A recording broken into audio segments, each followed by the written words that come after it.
World Report is back. Here's correspondent Jennifer London with our series Mavericks.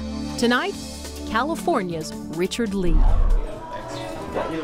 Every day in this tiny, dimly lit back room, money and marijuana change hands. Yeah, it smells good, man. Medical marijuana has been legal in California since 1996. But if this man, Richard Lee, gets his way, pot will soon be totally legal. He's the driving force behind Proposition 19, which Californians will vote on this election day.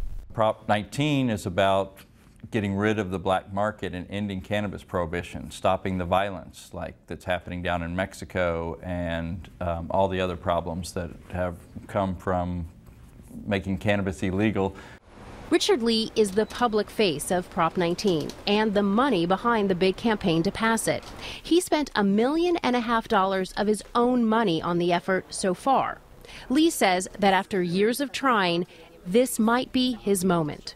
Well, just in the last year or two, we've really felt a lot more support. You know, I've been doing this a long time, and for most of that time, we did feel like the lone voice in the wilderness. But just lately, the media seems to be a lot more supportive, seems to be a lot more open to telling, you know, the story the way we, see it. And so, yeah, we see a lot more support.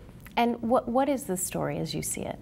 It's unfair, it's hypocritical, it's unjust to lock people up for cannabis while alcohol is not just legal but advertised on television like soda pop. Upon first impression, Lee seems quiet, even shy.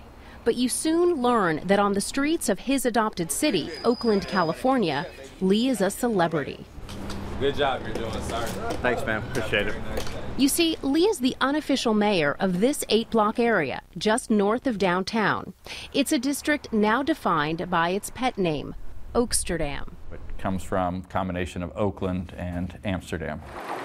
When I went to Amsterdam in 1991, I saw how the cannabis industry can work to, be part of the community, part of the city, part of the tourist draw. The 100 cannabis coffee shops there bring in tourism and create jobs and tax revenue. For the past 20 years, Lee's been building his dream of an Amsterdam-like environment here in urban Oakland, a thriving mini economy built on the medical marijuana trade. Now he hopes to expand his dream beyond Oaksterdam and beyond medical marijuana. And as California faces massive deficits and decreasing revenue, objections to legalized marijuana seem to be waning. California needs the tax revenue more than ever, and also the savings to law enforcement, and to prioritize our law enforcement, to use it where we really need it, to go after the really, truly dangerous criminals. Lee points to his success in Oaksterdam to show the possible economic benefits of legalization. This once forgotten and neglected neighborhood has been transformed and is now a haven for all things marijuana. Buying, selling, planting, growing, glass blowing, and yes, even a higher education at Oaksterdam University. It's 100% organic, and it is oil-based. The nation's first cannabis trade school, all owned and operated by Lee. So today we're going to start with some basics on growing safely and responsibly. I sat in on Horticulture 101 with about 60 other students. And one of the #1 lines of defense, too, is keeping your plants healthy. So plants have a natural ability to fight off infection, to fight off disease, to fight off pests even. The university held its first class in 2007. Since then, some 12,000 students have attended. We just give them a basic foundation in the politics and legal issues and, how to grow and serve cannabis. We give them a diploma, and a lot of them get jobs in the business.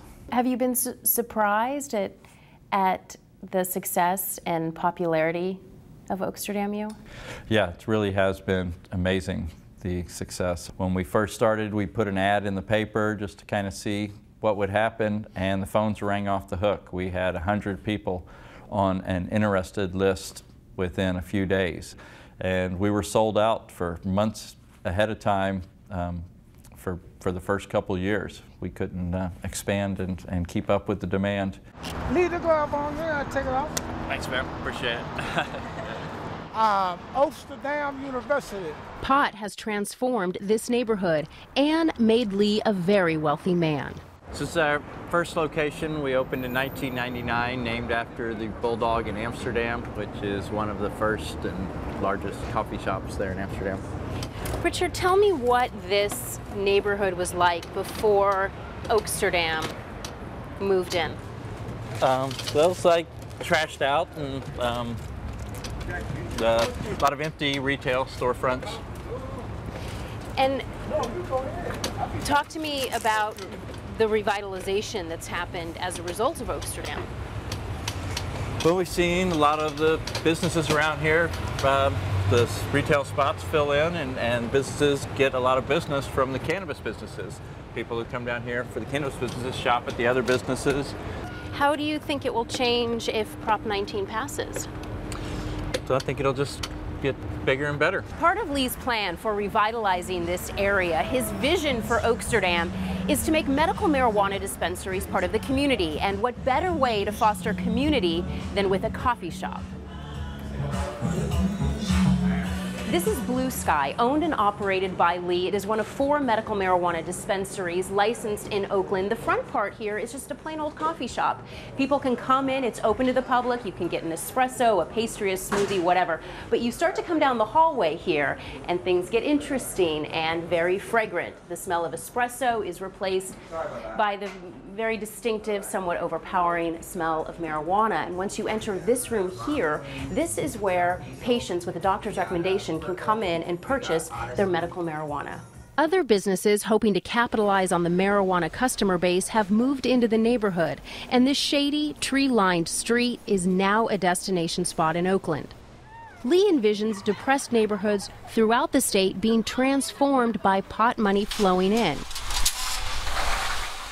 and local governments also benefiting from taxes and licensing. One of the provisions of Prop 19 will allow cities to tax and regulate marijuana sales, which Lee says will provide the state with a fresh, new, and badly needed revenue stream.